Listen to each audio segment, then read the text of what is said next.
ప్రతి ఇంటిలో 3 ఉన్న చోట లక్ష్మీదేవి స్థిర నివాసం చేసి ఉంటుంది.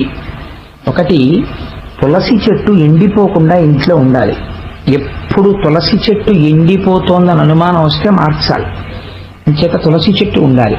రెండవది, బ్రాహ్మణ సేవ జరుగుతూ ఉండాలి ప్రయత్నపూర్వకంగా. ఎప్పుడో మన ఇంట్లో శుభకార్యం జరుగుతుంది అని కాదు, నైమిత్తికము అని ఏ పౌర్ణమి తిథికో ఏకాదశి తిథికో బ్రాహ్మణులకి సమారాధన చేయడమని, వేదం వినడమని ఇలాంటివి చేస్తూ ఉండాలి. మహాత్ములు వచ్చినప్పుడు అటువంటి వారికి ఇల్లు విడిదిగా ఇవ్వడమని, అటువంటి వారిని సేవించడమని జరుగుతూ ఉండాలి.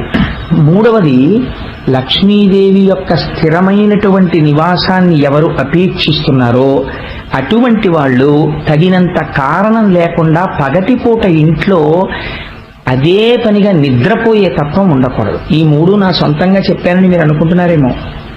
దేవీ భాగవతంలో ఐశ్వర్యం ప్రబలంగా నిలబడ్డానికి నేను కొన్ని కారణాలు చెప్తున్నాను, ఇవి ఎక్కడుంటాయో నేను అక్కడ ఉంటానని ఆవిడ చెప్పింది.